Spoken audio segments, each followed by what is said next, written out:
তখন সবাইকে ক্ষমা করে দেন। তুরাদু আমালুন নাস ইয়াউমুল ইসনাইনে ওয়া ইয়াউমুল খামিস, রাসূল বলেছেন সোমবার আর বৃহস্পতিবার দিন আকাশের দরজা খুলে যায় এবং আমলনামা, প্রত্যেক সপ্তাহের আমলনামা 2 দিন আল্লাহর কাছে পেশ করা হয়। ফায়াগফিরুল্লাহু কুল্লু আবদিন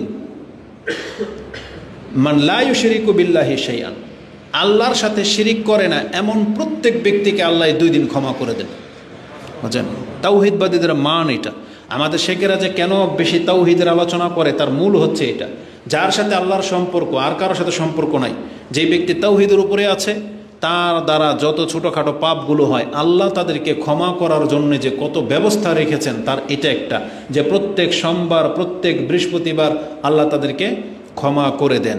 যে মান লা ইউশরিকু বিল্লাহি শাইআন ইল্লা রাজুলান, তবে ওই 2 ব্যক্তি ক্ষমা পায় না। শিরিক থেকে মুক্ত হওয়ার পরেও ক্ষমা বাধাপ্রাপ্ত হবে যদি সে কানা বাইনাহু ওয়া বাইনা আখিহি শাহনা, সে তার ভাইয়ের সাথে দ্বন্দ্ব রাগে শত্রুতা রাখে, সেই ব্যক্তি তাওহীদবাদী হয়েও ক্ষমা পাবে না। আল্লাহ বলেন ফায়ুকালু, ফেরেশতাদেরকে বলা হয় আনজিরু হাযাইনি হাত্তা ইয়াস্তালিহা, এই 2 ব্যক্তিকে ছেড়ে দাও যতক্ষণ পর্যন্ত তারা একে অপরের সাথে মিলে না যাচ্ছে, একে অপরকে ক্ষমা না করা পর্যন্ত একেও ক্ষমা করা হবে না। সে যদি তার ভাইকে ক্ষমা করে দেয় তোমরাও তাকে ক্ষমা ঘোষণা করে দিবে। এটা ইমাম মুসলিম কোট করেছেন। তাহলে যে কাজটা শবে বরাতের রাতে হয় এর জন্য আপনি সারা রাত ভরে কিয়াম করবেন আর দিনের বেলা আপনি সিয়াম পালন করবেন, তাহলে ওই কাজটাই আপনি সোমবার দিন আর বৃহস্পতিবার দিন কেন করেন না? প্রত্যেক সোমবার আর বৃহস্পতিবার আপনি কেন কবর জিয়ারতে যান না? প্রত্যেক সোমবার বৃহস্পতিবার সারা রাত আপনি জেগে কেন সালাত আদায় করেন না? তার মানে বোঝা যাচ্ছে যে আমাদের সমাজ আসলে দলিলের ভিত্তিতে না, যুক্তিতেও টিকে না, কিন্তু নিজেদের বাপদাদার ধর্ম থেকে যেটা তারা পেয়ে গেছে ওটার উপরই তারা বহাল থেকে যেতে চাচ্ছে। দলিল দিলেও কোনো কাজ হয় না, যুক্তি দেখালেও কোনো কাজ হচ্ছে না। না, এমনটা হলে চলবে না। আপনাকে কোরআন এবং সুন্নাহ, এমনকি সর্বোপরি আপনাকে নাস মানে যে বর্ণনাগুলো আছে এটার উপরে আপনাকে ফিরে আসতে হবে। তা আল্লাহ আমাদেরকে বোঝার তৌফিক দান করুন। তা আমাদের কাছে নিসফে শাবান বলে কোনো রাত প্রতিষ্ঠিত নাই, মানে ইবাদতের জন্য ওইটা দুর্বল হাদিস দিয়ে কোনো দিন কোনো আমল প্রতিষ্ঠিত হয় না। ফজিলত বর্ণনা করা যায় কিন্তু আমল হবে না, এটা তাদের থিওরি, হানাফিদের থিওরি যে ফজিলত বর্ণনা করা যায়। তাহলে ফজিলত থাকলে করেন, কিন্তু এখানে তো আমলের কথা আছে, সারা রাত ভরে কিয়াম করবেন, দিনের বেলা সিয়াম পালন করবেন, এটা আমল। আর রাসূলুল্লাহ সাল্লাল্লাহু আলাইহি ওয়াসাল্লামের আমলও এর খেলাফ, কারণ রাসূলুল্লাহ সাল্লাল্লাহু আলাইহি ওয়াসাল্লাম তিনি পুরো শাবান মাস জুড়েই সিয়াম রাখতেন, শুধু একটা সিয়াম রাখতেন না। এই জন্য আমাদেরকে সুন্নাহ দিকে ফিরে আসতে হবে। আমরা যতটুকু পারি এই শাবান মাসে আমরা সিয়াম পালন করব। এতে কি হবে? এক তো আমাদের প্রত্যেকটা সিয়াম আমাদের মর্যাদা বৃদ্ধি করবে, নেকি বৃদ্ধি হবে এবং আমাদের পাপ মিটে যাবে। তার থেকেও বড় ব্যাপার হবে অভ্যাস। আমরা যদি শাবান মাসের অভ্যাস করে নেই তাহলে রমজান মাস আসতে যাচ্ছে, আমাদের চরিত্র আমল সব ঠিক হয়ে যাবে, তাহলে রমজান আসবে উত্তমভাবে। আমরা একটা সৎ ব্যক্তি হিসেবে রমজানকে স্বাগত জানাইতে পারবো। কিন্তু আমরা যদি আমাদের অভ্যাস মোতাবেক এখন পাপ কাজে লেগে থাকি তাহলে সম্ভাবনা আছে রমজান তো আসবে কিন্তু আমাদের পাপই থেকে যাবে। হতে পারে এই অভ্যাসগত কারণে রমজান মাসে আমরা পাপ করা শুরু করব, মোবাইলের মধ্যে নিয়ে ব্যস্ত থাকব, তারপরে আলফাল কাজে নিজেকে জড়িয়ে রাখবো। এটাকে থামানোর জন্য এটা উপযুক্ত সময়। এই জন্য শাবান মাস অত্যন্ত গুরুত্বের সাথে নিতে হবে, যাতে করে রমজানটা আমরা এই বছর ইনশাআল্লাহ আরও আগের চেয়ে বেটার বা কল্যাণকর করে পার করতে পারি। আল্লাহ আমাদেরকে তৌফিক দান করুন, আমিন। এবার আমরা আমাদের মূল বিষয়ের দিকে ফিরে আসি। আমাকে বলা হয়েছে যে আমি যেন আজকের খুতবায় আমাদের সাথে আল্লাহ সুবহানাহু ওয়া তাআলার কেমন সম্পর্ক বা কী সম্পর্ক সেটা যেন তুলে ধরি।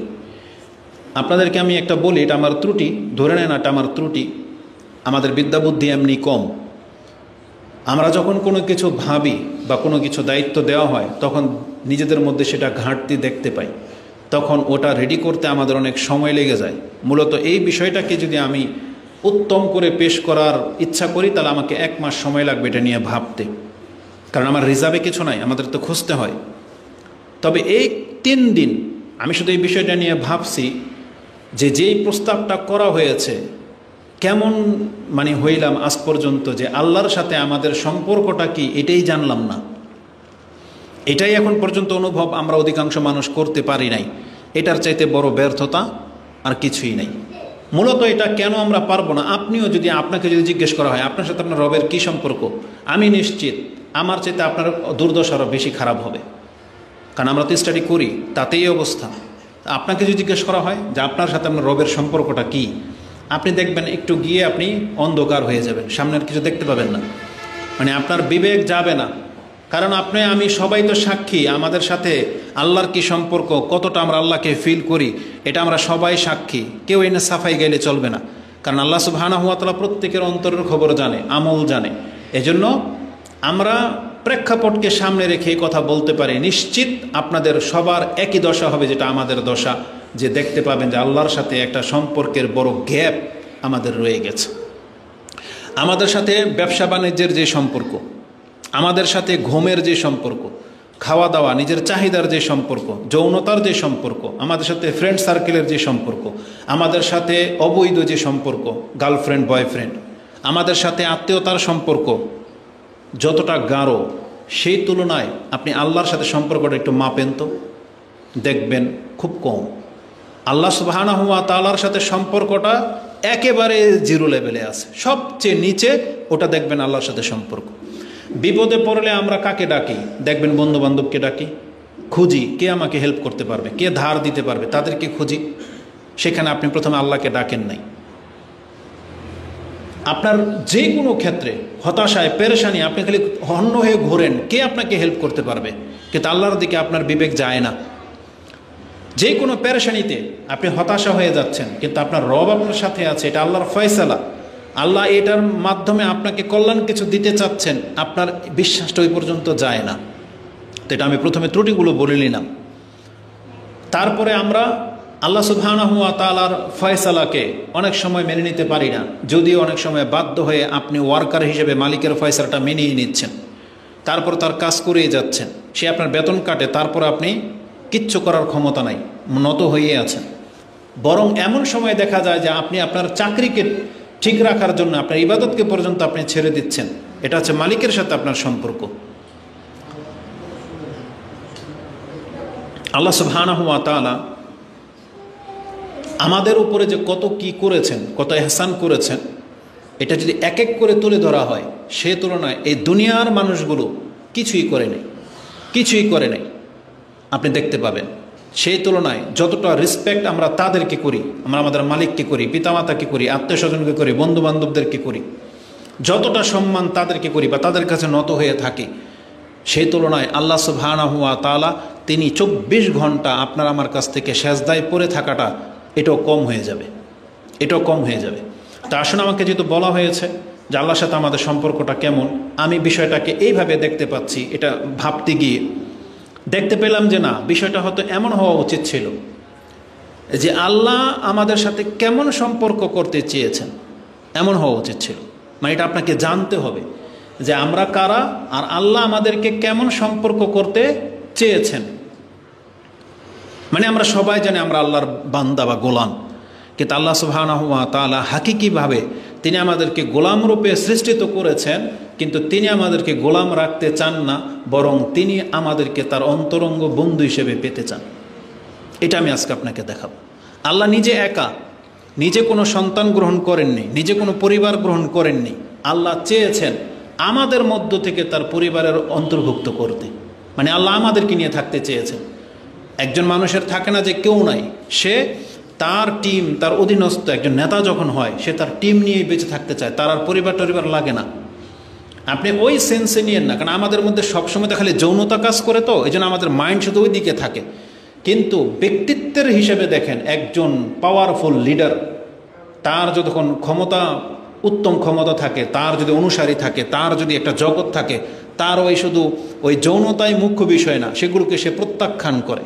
সে তার টিম নিয়ে থাকা পছন্দ করে, যারা তার আনুগত্য করবে, যারা তাকে রেসপেক্ট করবে, ওটাকে নিয়েই তারা আলহামদুলিল্লাহ আমোদের মধ্যে থেকে যায়। আর আল্লাহ তো হচ্ছেন স্রষ্টা এক। আল্লাহ সুবহানাহু ওয়া তাআলা তিনি সঙ্গী গ্রহণ করবেন, এটা আল্লাহর সাথে যায় না। আল্লাহ বলছেন আল্লাহ তা থেকে মুক্ত, পবিত্র, সুবহানা, তিনি পবিত্র সঙ্গী গ্রহণ করা থেকে। ওটা আলাদা একটা মানে আকীদাগত বিষয়। কিন্তু আল্লাহ নিজের পক্ষ থেকে আমাদেরকে জানিয়েছেন, যদি আমি আমার সন্তান গ্রহণ করতে চাইতাম, তাইলে এই তুচ্ছ সৃষ্টির মধ্য থেকে কেন আমি আল্লাহ তোমাদের চাইতে উত্তম সৃষ্টি বানিয়ে আমার সন্তান হিসেবে গ্রহণ করে নিতাম। আল্লাহ বলেছেন এমনও যে আমি যদি দুনিয়াটাকে খেলতামশার বিষয়ে মনে করতাম, তাহলে আমি তো খেলতামশার জন্য এর চাইতে উত্তম কিছু সৃষ্টি করতে পারতাম, যেগুলো নিয়ে আমি খেলতামশা করতাম। তার মানে আল্লাহ সুবহানাহু ওয়া তাআলা মা খালাকতা হাযা বাতিলা, আল্লাহ বলেছেন যে ইমানদাররা এটা বলে যে আল্লাহ তুমি এগুলোকে অযথা ফেলে দেওয়ার মতো তুচ্ছ তাচ্ছিল্যের জন্য তুমি সৃষ্টি করো নাই। তার মানে এটার পেছনে রহস্য আছে। এবার আসুন আমি আমার মূল বক্তব্যের দিকে ফিরে যাই। তার মানে আল্লাহ আমাদেরকে বান্দা হিসেবে সৃষ্টি তো করেছেন, কিন্তু আল্লাহ আমাদেরকে বেটার কিছু দেখাতে চাচ্ছেন, তিনি আমাদেরকে তার বন্ধু হিসেবে গ্রহণ করতে চাচ্ছেন, যেটা হবে আজকের বক্তব্যের মূল বিষয়। যে আমরা আল্লাহ সুবহানাহু ওয়া তাআলার কয়েকটা পরিচয় প্রথমে আপনার কাছে তুলে ধরি, তারপরে এই পরিচয়গুলো যেই ব্যক্তি বহাল রাখবে তাদের সাথে আল্লাহ আরও দুইটা পরিচয়ে পেশ হবে, তবে ওটা পর্দার আড়ালে। যারা আল্লাহর বন্দিগিটাকে পারফেক্ট করে দেখাবে, আল্লাহ তাদেরকে আরেকটা রূপ দেখাবেন যে সে আল্লাহকে কিভাবে পাবে। আসুন দেখাই। প্রথম কথা হচ্ছে যে আল্লাহর পরিচয়টা জেনে নেন। যাকে আজকে আমরা সম্মান করি না, যাকে আজকে আমরা ভুলে গেছি, কে তিনি? সেই সত্তা সম্পর্কে আপনাকে জানতে হবে। তিনি সেই সত্তা যিনি আপনাকে আমাকে সৃষ্টি করেছেন। তিনি হচ্ছেন খালেক। আল্লাহু খালিকু কুল্লু শাইইন। আল্লাহ সুবহানাহু ওয়া তাআলা কোরআনে তিনি একটা আয়াতে উল্লেখ করেছেন, এক কথাতে আপনি পেয়ে যাবেন, যেটা সূরা জুমার 39 নম্বর সূরার 62 নম্বর আয়াতে রয়েছে।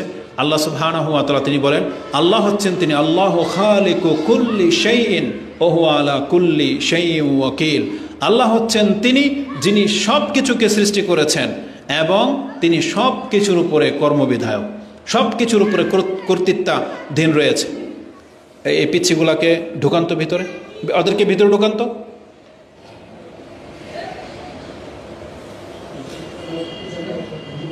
এদিকে আসো, একেবারে সামনে।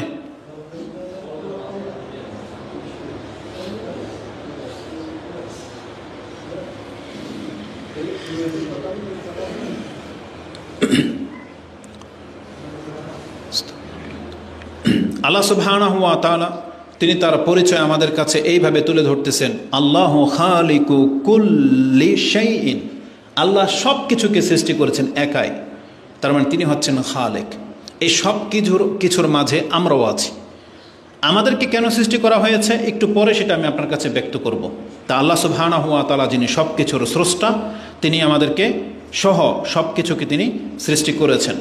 তারপর আল্লাহ সুবহানাহু ওয়া তাআলা আমাদেরকে জানিয়েছেন, তোমাদেরকে একটা উদ্দেশ্য নিয়ে সৃষ্টি করেছি, তো একটু বড় পরেই বলবো বলেছি।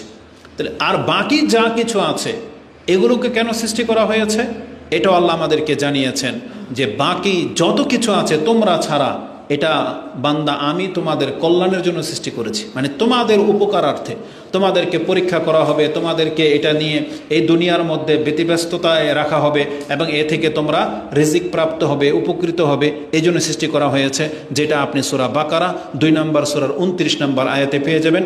আল্লাহ সুবহানাহু ওয়া তাআলা বলেছেন, হুয়াল্লাযী, তিনি সেই সত্তা, খালাকা লাকুম মা ফিল আরদি জামিয়া, এই জমিনের মধ্যে যা কিছু আছে সব কিছু আমি আল্লাহ তোমাদের জন্য সৃষ্টি করেছি। তার মানে সব মানুষের জন্য, গাছপালা, নদী নালা, তারপরে পশু প্রাণী পাখি যা কিছু আছে, যা কিছু একজন মানুষের জীবনের জন্য প্রয়োজন সব কিছু আল্লাহ দিয়ে পৃথিবীটাকে আল্লাহ সাজিয়েছেন। হুয়াল্লাযী খালাকা লাকুম মা ফিল আরদি জামিয়া, আল্লাহ বলেন সব কিছু তোমাদের জন্য। এখান থেকে একটা আকীদার বিষয় আপনাকে ক্লিয়ার করে দেই, কারণ আমাদের সমাজে দেখেন বলে যে খুতবা লম্বা হয়ে যায়। খুতবা কেন লম্বা হবে না? যেটা আপনার মধ্যে অজ্ঞতা বেশি, এই জন্য আমাদের কথাও বেশি বলতে হয়।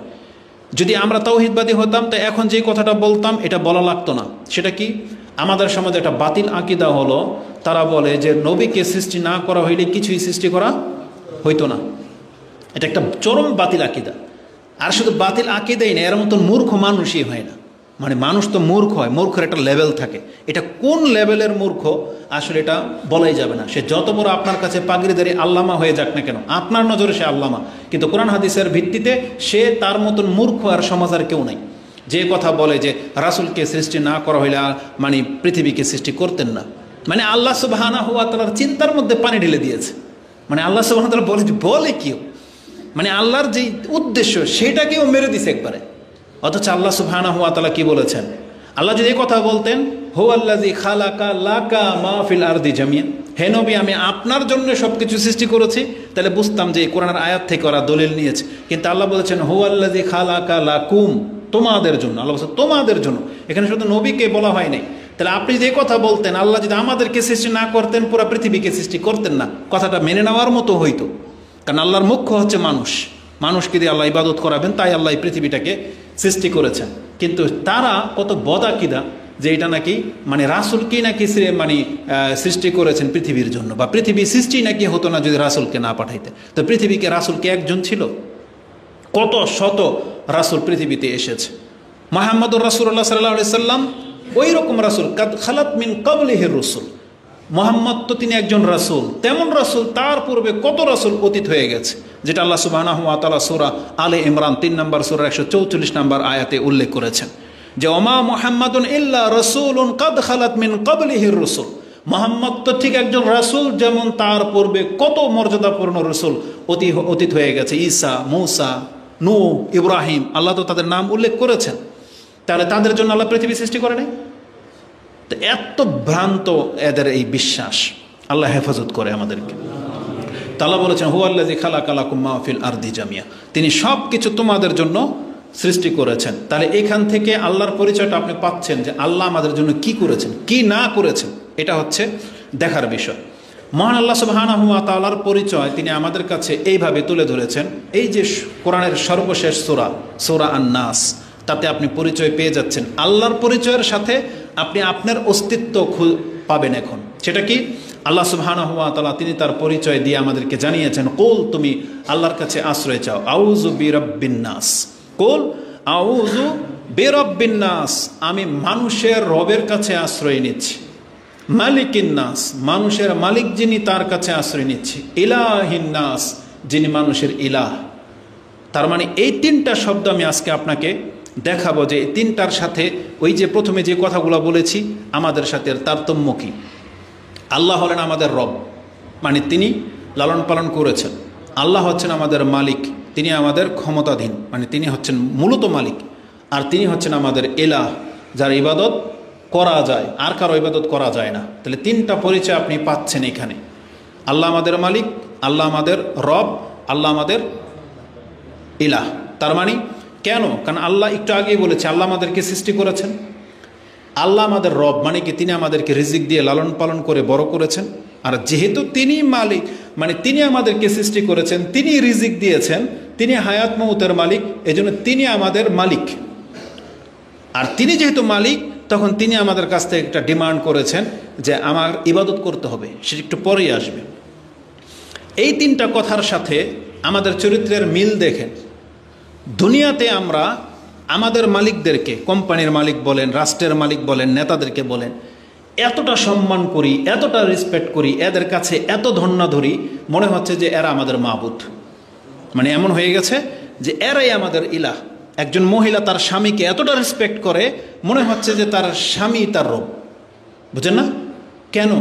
কারণ ওই যে তার স্বামী তার উপরে টাকা খরচ করে, পয়সাওয়ালা একটা স্বামী পেয়ে গেছে, এখন তার যা ইচ্ছা তাই এনে দেয়। এই জন্য তার স্বামীকে, এই যদি চোরও হয়, এই যদি নেশাখোরও হয়, বেনামাজি হয়, এই স্বামীকে এই মহিলা ছাড়বে না। ওর চরিত্র যা খুশি তা হোক, পয়সাওয়ালা স্বামী তো, ওকে ছাড়বে না কোনোদিনই। আর ধর্ম গোল্লায় যাক, বুঝেন না আমাদের ভাষায়, যে ধর্ম গোল্লায় যাক, এই স্বামী নেয়ামত পেয়ে গেছে, একে আর ছাড়বে না। মানে ইমানের তখন আর দাম থাকে না যদি হ্যান্ডসাম পয়সাওয়ালা কোনো স্বামী পেয়ে যায়। ঠিক আমাদের কাছেও এরকম কোনো মহিলা একেবারে চোখে লেগে গেছে অন্তরে, ও যদি বদমাইশ হয় তাও ওরা ছাড়তে পারে না। আরে এমনও পুরুষ, আল্লাহ সুবহানাহু ওয়া তাআলা এদেরকে মান সম্মান বাড়িয়ে দিক বা পুরুষত্ব দান করুক, আমরা তাদের জন্য দোয়া করব। হীন পুরুষ এরা, যে স্ত্রী কারোর সাথে চলে গেছে, ও বসে বসে কান্না করে, বুঝেন, এবং জিজ্ঞেস করে হুজুর ও তো আবার আসতে চায়, ওকে আমি নিমু, বুঝেন। মানে মাঝে মাঝে নিজের উপরে আক্ষেপ হয়। তো এত কি স্বাদ পেয়ে গেছে এরা, বুঝি না। আল্লাহ হয়তো আমাদেরকে সে স্বাদ দেয় নাই, আস্তাগফিরুল্লাহ ওয়া আতুবু ইলাইহি। তো দুঃখ লাগে, এরা নাকি মুসলিম পুরুষ আবার মুসলিম, যার চরিত্রটা এমন, তো সেই মহিলাকে নিয়েও ঘর করতে চায়। ও মানে ওর কলিজা ফেটে যাচ্ছে, একে ছাড়বে, অথচ বদ, চরম বদ, ভেগে গেছে কারোর সাথে, জানেও এখন ওই লোক বিয়ে হয়ে গেছে, আবার ও ফিরে আসতেছে, এখনও জিজ্ঞেস করে যে আমি ওকে নিব কিনা। চিন্তা করা যায়? আল্লাহ এরকম কাপুরুষতা থেকে আমাদেরকে হেফাজত করুন, আমিন। তো কথা হচ্ছে যে মানুষের সাথে আমাদের সম্পর্কগুলো দেখেন, আল্লাহর তিনটা পরিচয় আমি আপনার কাছে তুলে ধরলাম। এখন এই মানুষকে, যাকে আপনি এতটা রেসপেক্ট করতেছেন, যাকে আপনি একবারে আল্লাহর মতো করে ভাবতেছেন, সে আপনার সাথে কি করেছে? প্রথমে দেখেন, রব শব্দটা দুনিয়ার যারা কৃতদাসের মালিক, বর্তমানে কৃতদাস কিন্তু নাই, কৃতদাসের যারা মালিক তাদেরকে আল্লাহ রব বলেছেন। আরবি ভাষার হিসেবে তারাও রব, আবার পিতামাতাও রব। কিন্তু এই দুই রবের মধ্যে পার্থক্য দেখেন। এই লোকটা স্বাধীন ছিল, কথাটা একটু বোঝেন, একটু সময় লেগে যাবে, যেটা আপনারা বুঝতে পারলে সহজ হতো আমার জন্য। এই বাচ্চাগুলোকে, আমাদেরকে একবারে মায়ের পেট থেকে বের হওয়ার পর থেকে লালন পালন করে এই যে বড় করেছে, এটা কারা করেছে? পিতামাতা করেছে। সেই সেন্সে তারাও আল্লাহর মতো রব উপাধি পেয়ে গেছে, যে সে তোমাকে লালন পালন করে বড় করেছে। কামা ইউরাব্বাউনা সিগারা, দোয়ার মধ্যে আরবরা বহু বচন এটা বলে, কামা ইউরাব্বাউনা সিগারা, মানে সাগির ছোট থেকে তোমাকে পালন করতে করতে বড় করেছে। তোমার বাপ মাও রবের মান রাখে, কিন্তু তাদেরকে রব বলা হয়নি। দুনিয়াতে তাদেরকে পিতামাতা বলা হচ্ছে, তাকে রব বলা হচ্ছে না। আবার যেই ব্যক্তি, এই বাচ্চাটাই, আমি আর আপনি যখন অন্যের কৃতদাস হয়ে গেলাম, তখন আমাকে বলা হয়েছে তুমি তোমার রবের আনুগত্য করো, সে তোমার রব। কারণ ইমাম বুখারী সেই হাদিস কোট করেছেন ইলমের অধ্যায়ে, যে তিন ব্যক্তিকে আল্লাহ ডাবল ডাবল নেকি দেন। এক ব্যক্তি, মান আদ্দা হাক্কাল্লাহি ওয়া হাক্কা মাওয়ালিহি লাহু আজরান, যেই ব্যক্তি আল্লাহর হকও আদায় করে এবং তার মালিকের হকও আদায় করে, তার জন্য ডাবল ডাবল নেকি। তাহলে ওই কৃতদাসকে বলা হয়েছে এটা তোমার রব, মালিককে বলা হয়েছে রব। অথচ দেখেন, এই লোক কিন্তু একে লালন পালন করে নাই, এখন সে খরিদ সূত্রে বা ক্ষমতার দাপটে একে গোলাম বানিয়ে ফেলছে, এই জন্য সে রব সেজে গেছে। কিন্তু আসলে কিন্তু ও রবের কাজটা করে নাই, কারণ ও ওকে লালন পালন করে নাই। এই কাজটা কে করেছিল? বাপ মা করেছিল, যার পেট থেকে আমরা হয়েছি তারা করেছিল। কিন্তু ভাগ্যিস ক্রমে আমাদের বাপ মা থেকে হারিয়ে আমরা অন্যের গোলাম হয়ে গেলাম। যুদ্ধ লাগলে যেটা হয়, কৃতদাসী হয়ে গেল। কিন্তু ওকে কিন্তু মালিক কিন্তু লালন পালন করে নাই, কিন্তু হুকুমের দিক থেকে মালিক হয়ে গেছে, রব হয়ে গেছে। আর এই দিকে উনি লালন পালন ঠিকই করেছে, কিন্তু ওনাকে রব উপাধি দেওয়া হয়নি। দ্বিতীয় মাঝখানে আসেন, সেটা হচ্ছে মালিকিন নাস, আল্লাহ হচ্ছেন মানুষের মালিক। এই ব্যক্তিও তার কৃতদাসের মালিক, এই ব্যক্তিও কৃতদাসের মালিক। আবার বাপমাও কিন্তু সন্তানের মালিক। কিন্তু বাপমার থ্রুতে আমরা যাদের জন্ম হয়ে গেছি, আমাদেরকে আল্লাহ একটা সম্মান দিয়েছেন। সম্মানটা কি? একজন মালিক তার কৃতদাসের সব কিছুর মালিক, ওরও মালিক, ওর সম্পদেরও মালিক। এবং এই মালিক যদি চায়, ওকে আমি সবসময় আমার পায়ের নিচে রেখে দেব, এই অধিকার তার আছে। কিন্তু একটা বাপমাকে আবার আল্লাহ এই অধিকার দেয়নি। বাপমা কিন্তু পূর্ণ অধিকার রাখে, কারণ ওকে জন্ম দিয়েছে, ওকে লালন পালন করেছে, ওর সম্পত্তিরও মালিক পিতা। কিন্তু কোনো পিতাকে এই মান দেওয়া হয় নাই যে তুমি তোমার সন্তানকে গোলাম ভাবতে পারো। এই তোমার ক্ষেত্রে তোমার সন্তান গোলাম না, ওকে একটা সম্মান দেওয়া হয়েছে শুধু রক্তের সম্পর্ক থাকার কারণে। তারপর আল্লাহ সুবহানাহু ওয়া তাআলা তৃতীয় ধাপে আসেন। আল্লাহ হচ্ছেন ইলাহিন নাস। আল্লাহ বলেছেন তোমাকে আমি রব বানিয়েছি, মালিকও বানিয়েছি, কিন্তু তুমি এই কৃতদাসের ইবাদত পাওয়ার যোগ্য না।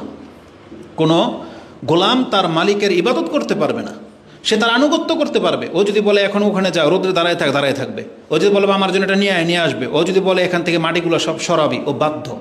কিন্তু ওকে যদি বলে আমাকে সেজদা কর, এই গোলাম এটা করবে না, ওর মরে গেলেও করবে না, কারণ এই আদেশ ওকে করা হয় নাই। যেমন বেলাল রাদিয়াল্লাহু তাআলা আনহুকে পাথর চাপা দিয়ে রাখা হয়েছিল, পাথর, তার জিহ্বা বেরিয়ে গিয়েছিল, পিঠ জ্বলে গিয়েছিল, রক্তাক্ত করা হয়েছে, কিন্তু বেলাল ওর ইবাদতের ক্ষেত্রে প্রশ্নই ওঠে না। তিনি বলছেন আহাদ, আমি এক আল্লাহর গোলাম। তাহলে আল্লাহ সুবহানাহু ওয়া তাআলা দেখিয়ে দিয়েছেন যে পৃথিবীতে আমার বান্দা যারা হয়, তারা গোলাম হলেও তারা আমার হককে ভুলবে না, তারা ওটাকে ঠিক রাখবে। এবার আমাদের চরিত্র দেখেন, আল্লাহ আমাদের রব, প্রকৃত রব, কারণ আল্লাহ আমাদেরকে সৃষ্টি করেছেন, রিজিক দিয়ে বড় করলেন, তিনি আমাদের মালিকও, এবং বলেছেন আমি তোমার ইবাদতেরও হক রাখি। তিনোটা পরিচয়ে জানার পরেও যার ইবাদত করা যায় না, আপনি সেই ব্যক্তির গোলামি করতে প্রস্তুত, সেই নেতার পা চাটেন আপনি, সেই নেতা যা বলবে আপনি আল্লাহর বিপক্ষে চলে যান। অথচ আল্লাহ তাকে ইলাহিন নাস বলেন নাই, কিন্তু আল্লাহ হচ্ছেন ইলাহিন নাস। আল্লাহ হলেন মানুষের ইলাহ, কিন্তু আমরা আল্লাহকে রব জেনেও মালিক জেনেও তার ইবাদত না করে এখন আমরা ব্যক্তি বা বস্তুর ইবাদতে লেগে গেছি। এটা মোটেও কাম্য নয়। তা আল্লাহ সুবহানাহু ওয়া তাআলা তিনটা পরিচয় আমাদেরকে জানিয়েছেন। তিনি হচ্ছেন রব্বুন নাস, তিনি হচ্ছেন মালিকিন নাস, তিনি হচ্ছেন ইলাহিন নাস, মানুষের ইলাহ। এটা হচ্ছে আল্লাহর পরিচয়। আল্লাহর এই পরিচয়টা জানার সাথে সাথে আমাদের পরিচয় কিন্তু ফুটে উঠেছে। সেটা কি? তার মানে আমাদেরকে আল্লাহ সৃষ্টি করেছেন, আমরা হলাম মাখলুক, সৃষ্টি। আমাদের মালিক আছেন, তার মানে আমরা হচ্ছি দাস, আর আমরা হলাম গোলাম, যে আমরা তার গোলামি করতে বাধ্য। এই তিনটা দিক আপনার কাছে আমি তুলে ধরলাম। এখানে আরেকটা দিক আমি আপনাকে তুলে ধরি। একজন কৃতদাস বা একজন সন্তান, সে তার বাপ মার যত আনুগত্য করে নিক না কেন, বাপ মা কখনোই এই সন্তানকে মানে নিজের মাথার মানে নিজের ওই সেজদার জায়গা বানাবে না, অতটা দেবে না। বাপ মার দিক থেকে হয়তো আপনি বুঝবেন না, কৃতদাসের মালিকের উদাহরণটাই বুঝবেন।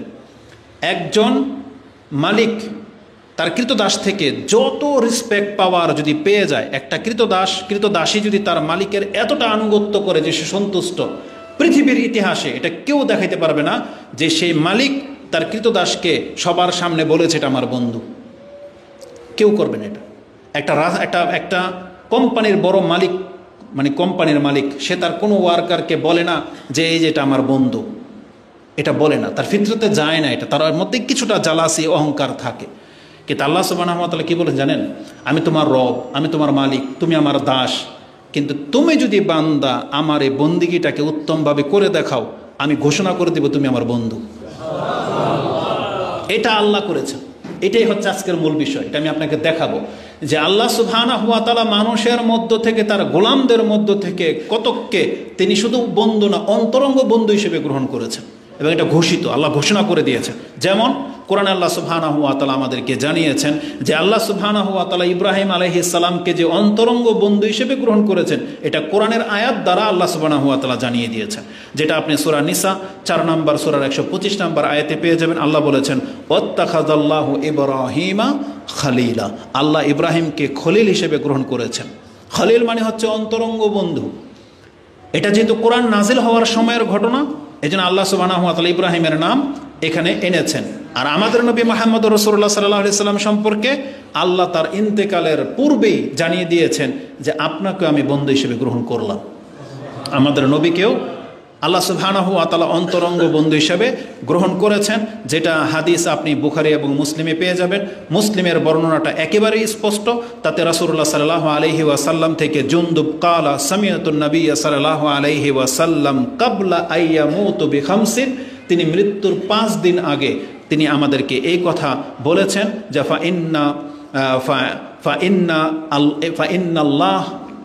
ইন্নাল্লাহ তাআলা কাদ ইত্তাখাযানি খালিলান কামা ইত্তাখাযা ইব্রাহিমা খালিলা। রাসূল বলেছেন নিশ্চয়ই আল্লাহ আমাকে ওইভাবে খলিল হিসেবে গ্রহণ করেছেন যেভাবে ইব্রাহিম আলাইহিস সালামকে আল্লাহ খলিল হিসেবে গ্রহণ করেছেন। তাই রাসূলুল্লাহ সাল্লাল্লাহু আলাইহি সাল্লাম বলতেছেন সবাইকে উদ্দেশ্য করে, ওয়ালাউ কুনতু মুত্তাখিযান মিন উম্মতি খালিলান লাত্তাখাযতু আবা বকরিন খালিলান, আমি যদি আমার উম্মতের মধ্যে কাউকে অন্তরঙ্গ বন্ধু হিসেবে গ্রহণ করতাম, এটা সমীচীন যদি হতো, তাহলে আমি আবু বকরকে আমার অন্তরঙ্গ বন্ধু হিসেবে গ্রহণ করতাম।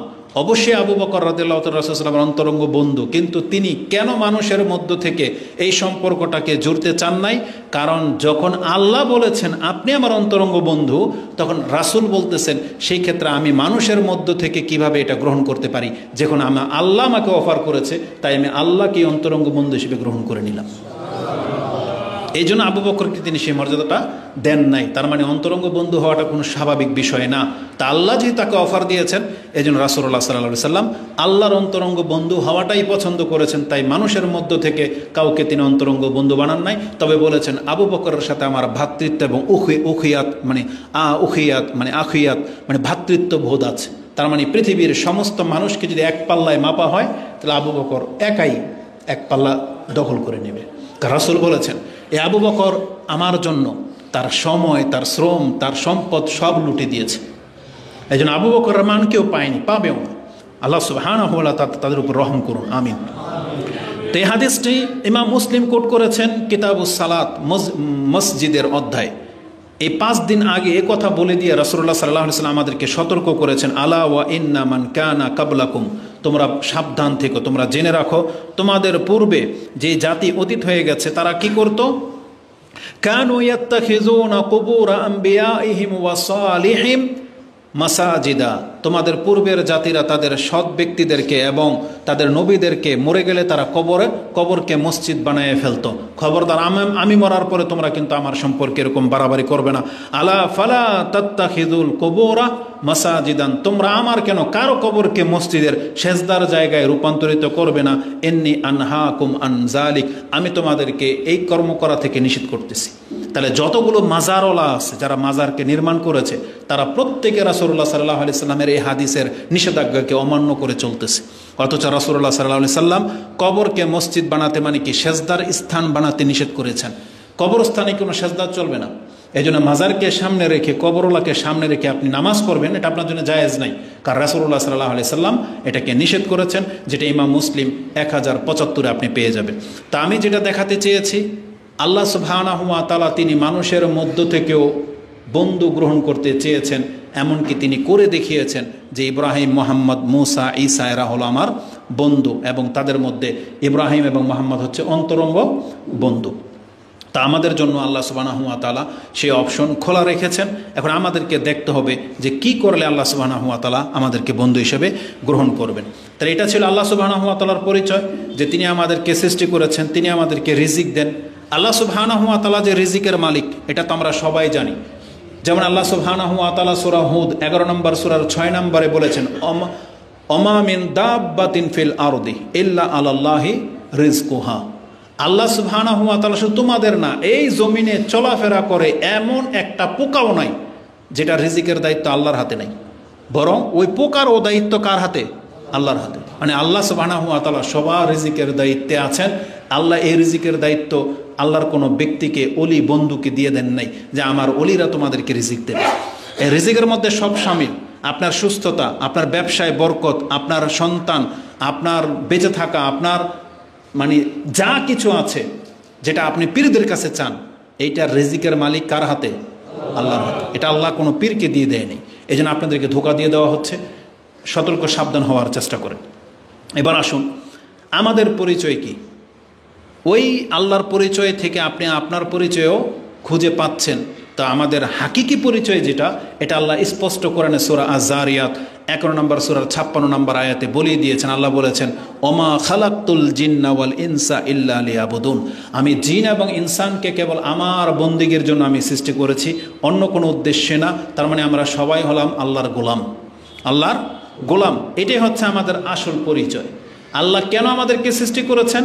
এই গোলামি দিয়ে আল্লাহ আমাদেরকে কি করতে চাচ্ছেন আল্লাহ এটাও স্পষ্ট করে দিয়েছেন। আপনি ভাববেন না যে আল্লাহ আমাদেরকে গোলাম বানিয়ে সৌদি আরবের ওই কফিলদের মতো। জানেন, আপনি বুঝতে পারবেন আল্লাহ সুবহানাহু ওয়া তাআলার পদ্ধতিটা। পীররা আর কফিলরা যেটা করে, পীরেরা মুরিদ বানায় যাতে মুরিদরা সব ধন ভাণ্ডার এনে পীরকে কুটিপুটি করে দেয়। তারপরে পীরে ইলেকশন করবে, কি করবে, টাকা কারা দেয়? সবই মুরিদানরা দেয়। তো পীরদের মতো আল্লাহ না, যে আল্লাহ এটা চান নাই যে তোমাদেরকে আমার সব আমার মানে কফিলের কি বলে আমেল। আল্লাহ সুবহানাহু ওয়া তাআলা আমাদেরকে আমেল সৃষ্টি করে নাই যে তোমাদেরকে সৃষ্টি করে আমি দুনিয়াতে ছেড়ে দিয়েছি, এখন তোমরা মাসে যা ইনকাম করবা 2 টাকা আমাকে দিবা, তাতে আমার রাজ্য চলবে। আমাদের দেশের সরকারদের মতো না যে আমি ব্রিজ টিরিজ সব বানাই দেব, টোল তোমাদের কাছ থেকে কাটবো আর আমি সরকার। এটা আল্লাহ সুবহানাহু ওয়া তাআলা না। আল্লাহ সুবহানাহু ওয়া তাআলা আমাদেরকে জানিয়ে দিয়েছেন, তোমাদেরকে ইবাদতের জন্য সৃষ্টি করেছি, বান্দা তোমার ইবাদতে আমার চারানার কোনো লাভ ক্ষতি নেই। আল্লাহ সুবহানাহু ওয়া তাআলা ক্লিয়ার করে দিয়েছেন। যেখানেই বলেছেন ওমা খালাকতুল জিন্না ওয়াল ইনসা ইল্লা লিয়াবুদুন, তার সাথে সাথে আল্লাহ আমাদেরকে এটাও জানিয়ে দিয়েছেন, মা উরিদু মিনহুম মির রিজকিন ওমা উরিদু আইয়ুতিমুন ইন্নাল্লাহা হুয়ার রাজ্জাকু যুল কুওয়াতিল মাতিন। বরং আল্লাহ হলেনই রাজ্জাক, শক্তিধর, প্রভাবশালী, ক্ষমতাবান, তিনি তোমাদেরকে রিজিক দিয়ে থাকেন। তার মানে আল্লাহ তোমাদের কাছ থেকে কফিলদের মতো ওই মান্থলি খাওয়ার জন্য তোমাদেরকে সৃষ্টি করেন নাই, বরং তোমাদের ইবাদত তোমাদের জন্য কল্যাণকর। আমাদের ইবাদতে আল্লাহর কোনো লাভ ক্ষতি নেই। আল্লাহ সুবহানাহু ওয়া তাআলা এই কথাটাকে বোঝানোর জন্য কোরআনে যে কত ব্যাপকভাবে আমাদেরকে জানিয়েছেন। আল্লাহ সুবহানাহু ওয়া তাআলাকে আপনি এইভাবে বুঝতে পারেন। যদিও আমাদের সমাজে দুই চরিত্রের পিতামাতা আছে। এক চরিত্রের পিতামাতা হলো সে তার সন্তানকে অনেক ফুটফুটে একটা সন্তান আদর করে লালন পালন করে। এই বাপ মার মাথায় কোনোদিন এই চিন্তা আসে না যে আমার এই সন্তান বুড়া বয়সে আমাকে ট্যাকেল দিবে। এই বাপ মার এই চিন্তা আসে না যে আমার এই মেয়েকে ওকে আমি পড়ালেখা করাইতেছি, ও ডাক্তার হবে, ইঞ্জিনিয়ার হবে, ও ইনকাম করে আমাকে খাওয়াবে। কিছু বাপ মা আছে এই চরিত্রের, সে কোনোদিন তার সন্তানকে নিজের ফ্যাক্টরির প্রোডাক্টের মতো ব্যবহার করে না, যে তোকে আমি বড় করে দিলাম যাতে আমার শেষ বয়সে ও আমার সাহারা হবে। এমন কিছু বাপ মা আছে যারা নিছক ভালোবাসার কারণে সন্তানদেরকে লালন পালন করতেছেন। ও যদি আমাকে খেতে দেয় দিবে, না দিলে না দিবে, তাতে আমার কিছু যায় আসে না, এটা আমার দায়িত্ব, আমি পুরা করে দিলাম। এমন কিছু বাপ মা আছে। আর কিছু বাপ মা আছে ও সন্তানকে পালে, মেয়েদেরকে পালে শুধু ইনকাম খাওয়ার জন্য। আমরা এমনও বহু মেয়েদের প্রশ্ন আমরা পেয়েছি যারা আমাদেরকে বলে যে হুজুর আমার বাপ মা আমাকে বিয়ে দিতে চায় না, আমার বিয়ের প্রয়োজন, তারা চায় আমি চাকরি করি। কেন? কারণ তাদের হাল ধরতে হবে। চিন্তা করা যায় যে তোকে এত পড়ালেখা করাইলাম, ডাক্তার হওয়ার পজিশনে তুই এখন বিয়ে বসে যাবি? আপনি কি মনে করেন? হ্যাঁ, তাদের ঘাটতি আছে, কিন্তু এটা ভালো চরিত্র না। আল্লাহ সুবহানাহু ওয়া তাআলা আপনার রিজিকে যে ঘাটতি রেখেছে এটা আল্লাহ ফয়সালা, কিন্তু আপনি আপনার মেয়েকে দিয়ে তো এই কাজ করাইতে পারেন না। ওর ভবিষ্যৎকে আপনি উজ্জ্বল করতে হবে, ওকে ভালো ছেলে দেখে বিয়ে দিতে হবে। ওর কামাই খাওয়ার জন্য আপনি ওকে পালতেছেন, এত নোংরা চিন্তা কি করে হতে পারে মানুষের মাঝে? তা আল্লাহকে আপনি প্রথম রূপে নিয়ে নেন। আল্লাহ সুবহানাহু ওয়া তাআলা আমাদেরকে লালন পালন করেন, এটা আল্লাহর এক্সট্রা গিফট, মানে গিফট আল্লাহ সুবহানাহু ওয়া তাআলা এমনি দিয়ে দিয়েছেন, এমনি। আপনি আল্লাহর কাছ থেকে এটা চান না, আশা করেন না। যেমন ধরেন কিছু মহিলারা আছে, কিছু ব্যক্তিরা আছে খুব দামি বিলাই পালে বিলাই। আচ্ছা বলেন তো আপনি বিলাই কেন পালেন? এই বিলাইকে আপনারা দুধ দেয়, বাচ্চা আন্ডা দেবে, কি দিবে? বিলাই থেকে সব মানে একটা সময় বেনিফিট হবেন আপনি? না, তুচ্ছ কাজ। বিলাইটাকে আপনি আদর করে পালতেছেন, ওকে খাওয়াচ্ছেন, সব কিছু করছেন, মেও মেও করে আপনার সামনে, বাস এতে আপনি মজা পান। আল্লাহ সুবহানাহু ওয়া তাআলা এমনটাও না। আল্লাহ বলছে আরে বেটা, তোকে আমি সৃষ্টি করেছি, তোর আমি রিজিক দিয়ে যাবো, কারণ আমার কাছে ভান্ডার আছে, আমি তোর কাছ থেকে লাভবান হওয়ার জন্য তোকে সৃষ্টি করি নাই। আল্লাহ সুবহানাহু ওয়া তাআলার জন্য আসলে কোনো মানে এক্সাম্পলই ফিট হবে না, কারণ আল্লাহ হচ্ছেন আলা মিসাল। কিন্তু বোঝার জন্য এই কথাগুলো বিভিন্নভাবে আপনার কাছে বললাম। আল্লাহ সুবহানাহু ওয়া তাআলাকে চিনতে হলে আপনার মতো করে আপনাকে ভাবতে হবে যে আল্লাহ আসলে কি চেয়েছেন আমাদের কাছ থেকে, আল্লাহর কি লাভ আমাকে খাওয়াচ্ছেন, কি লাভ? আল্লাহ সুবহানাহু ওয়া তাআলার কোনো লাভ নাই। আল্লাহর যে কোনো লাভ নাই তার বাস্তব প্রমাণ হলো আমরা তো আল্লাহর প্রতি ঈমান এনেছি, আল্লাহর কথা বলতেছি, কিন্তু হাজারো কাফের আছে যারা আল্লাহকে মানেই নাই, কিন্তু তাদেরকে আল্লাহ সুবহানাহু ওয়া তাআলা বিলিয়নিয়ার বানিয়ে রেখেছেন, তাই না? কত শত কোটি টাকার মালিক বানিয়ে রেখেছেন। তার মানে আল্লাহ বোঝাতে চেয়েছেন এটার সাথে আমার কোনো সম্পর্ক নাই বান্দা, এটা হচ্ছে দুনিয়া। আল্লাহ সুবহানাহু ওয়া তাআলা এই কথাগুলো আমাদেরকে কিভাবে বোঝাতে চেয়েছেন? মূসা আলাইহিস সালাম তিনি তার জাতির কাছে এই কথাটা বলেছিলেন, ক্বালা মূসা ইন তাকফুরু আনতুম ওয়া মান ফিল আরদি জামিআন ফা ইন্নাল্লাহা গানিয়্যুন হামিদ। হে আমার জাতি, তোমরা শোনো, তোমরা এবং পুরা পৃথিবীবাসী যদি আল্লাহর কাছ থেকে মুখ ফিরিয়ে নাও, ইন আনতুম ওয়া মান ফিল আরদি জামিআন ফা ইন্নাল্লাহা লাগানিউন হামিদ, তোমরা জেনে রাখো অবশ্যই আল্লাহ সুবহানাহু ওয়া তাআলা হচ্ছেন গনি এবং তিনি হচ্ছেন প্রশংসিত। তার মানে তাকে প্রশংসা করলে তিনি প্রশংসিত হবে না, তোমার প্রশংসাতে আল্লাহ সুবহানাহু ওয়া তাআলার কিছু যায় আসে না। এবং আল্লাহ আমাদেরকে এ কথাও বলেছেন যে আমি লোকমানকে যখন হিকমা দিয়েছি এবং লোকমানকে আমি এটা স্মরণ করিয়ে দিয়েছি, তোমার প্রজ্ঞার কারণে তুমি আল্লাহর শুকরিয়া আদায় করবে। আল্লাহ বলেছেন ওয়ালাকাদ আতাইনা লুকমানাল হিকমাতা আনিশকুরু লিল্লাহ, আমি তাকে প্রজ্ঞা দিয়ে বলেছিলাম, চেয়েছিলাম যে ও আমার শুকরিয়া আদায় করবে, আল্লাহর পক্ষ থেকে জ্ঞান প্রাপ্ত হয়েছে। তারপর আল্লাহ এটাও আমাদেরকে জানিয়ে দিয়েছেন ওমাই ইয়াশকুর ফা ইন্নামা ইয়াশকুরু লিনাফসি, যে শুকরিয়া আদায় করবে এটা তার কল্যাণের জন্য, তারই কল্যাণ হবে। নাফসি ওমান কাফারা ফা ইন্নাল্লাহা গানিয়্যুন হামিদ। আর যদি তুমি মুখ ফেরাও, তুমি জেনে রাখো আল্লাহ তোমার মতো এরকমের বিদ্যা বুদ্ধিওয়ালা পৃথিবীতে বহু সৃষ্টি করেছেন। আল্লাহ সুবহানাহু ওয়া তাআলার কাছে কোনো ঘাটতি হয় না, যেটা আপনি সূরা লোকমানের 12 নম্বর আয়াতে পেয়ে যাবেন। এবং এটা হাদিসে কুদসিতে কি আছে? হাদিসে কুদসিতে আছে আল্লাহ সুবহানাহু ওয়া তাআলা বলেন, ইয়া ইবাদি, হে আমার বান্দারা, ইন্না লাউ আন্না আউওয়ালাকুম ওয়া আখিরাকুম ওয়া ইনসাকুম ওয়া জিন্নাকুম কানু আলা আতকা কলবি রাজুলিন ওয়াহিদিন মিনকুম মা জাদা যালিকা ফি মুলকি শাইআন। তোমরা সবাই, পৃথিবীর সমস্ত জিন, সমস্ত মানুষ যদি তোমাদের অন্তর যদি মুহাম্মদ সাল্লাল্লাহু আলাইহি সাল্লামের মতন হয়ে যায়, তার মানে সবচেয়ে আতকা, সবচেয়ে যিনি আল্লাহকে বেশি ভয় করতেন, সবচেয়ে বেশি যিনি আল্লাহর ইবাদত করতেন, তোমরা সবার চরিত্র যদি মুহাম্মদ সাল্লাল্লাহু আলাইহি সাল্লামের মতন হয়ে যায়, মা জাদা ফিল মুলকি, শাইআন, আমার রাজত্বে সামান্য একটু বৃদ্ধি হবে না। আর তোমরা যদি কানু আলা আফজারে রাজুলিন কালবি রাজুলিন ওয়াহিদিন, আর তোমাদের সবার অন্তর যদি ফেরাউনের মতো হয়ে যায়, সমস্ত মানুষ ধরনের ফেরাউন নিজেই বলে কিসের আল্লাহ, যেটা ফেরাউন বলেছিল। আল্লাহ বলেছেন তাহলে জেনে রাখো মা নাকাসা যালিকা মিন মুলকি শাইআন, আমার রাজত্বে কোনো ঘাটতি হবে না। এটা ইমাম মুসলিম তার কিতাবুল বিররি ওয়াস সিলা 6466 নম্বর হাদিস আপনি পেয়ে যাবেন। আমি আমার বক্তব্যকে শর্ট করে দিচ্ছি। আমি যেটা বোঝাতে চেয়েছি, আমাদের ইবাদত মূলত আমাদের কল্যাণের জন্য। আল্লাহ আমাদেরকে সৃষ্টি করেছেন, এটা নিছক তার একটা দয়া। আল্লাহ তার রাজত্ব খালি পড়ে আছে, আল্লাহ চেয়েছেন যে একে তুচ্ছ একটা সৃষ্টি করে আমি জান্নাত দিয়ে দিই। এটা যে তুচ্ছ একটা ব্যাপার, আল্লাহ সুবহানাহু ওয়া তাআলার একটা বর্ণনা এটা আছে, আমাদেরকে আল্লাহ 10টা পৃথিবীর মালিক করে দিবেন এক একটা নিম্নমানের জান্নাতীকে। একটা মুজাহিদকে 100টা পৃথিবীর মালিক করা হবে। আর নবীদেরকে, সিদ্দিকিন, সালেহিন, শহীদদেরকে যে কি দিবে এটার আপনার কোনো ভাষাই নেই। এতটা দেওয়ার পরেও জান্নাত এত বড়, তার বিশাল অংশ খালি পড়ে থাকবে। কারণ আল্লাহ তো প্রত্যেকটা মানুষের জন্য জান্নাত সৃষ্টি করেছিলেন। এই যে জাহান্নাম ভরে যাবে মানুষ দিয়ে, জিন দিয়ে, তাদের সবার জন্য জান্নাতের কোঠা ছিল, কিন্তু সেই জায়গাগুলো খালি পড়ে থাকবে। তখন আল্লাহ সুবহানাহু ওয়া তাআলা ইচ্ছা করে আরেকটা জাতি সৃষ্টি করবেন জান্নাতে, ওরা বড়ই হবে জান্নাতে। কি মনে করেন? আল্লাহর কাছে এটা সহজ ব্যাপার। এটা আপনাকে দিয়ে আল্লাহ 10টা পৃথিবী ভরাবে শুধু আপনার সন্তান দিয়ে। কি মনে করেন? মানে আপনি হলেন সেখানকার কিং, 10টা পৃথিবীর মালিক আপনি। আপনাকে কতগুলো স্ত্রী লাগবে এটা আল্লাহ সুবহানাহু ওয়া তাআলা ভালোই জানে। এবং সেই 10টা জান্নাত বা 10টা পৃথিবীকে আপনার নাসল দিয়ে আল্লাহ ভরে দিবেন। কি মনে করেন? যে এবার আপনি আবাদ করেন, কতটুকু পারেন দেখা যাবে, সেটা হচ্ছে জান্নাত। কিন্তু আপনি আল্লাহকে বোঝার চেষ্টা করেন।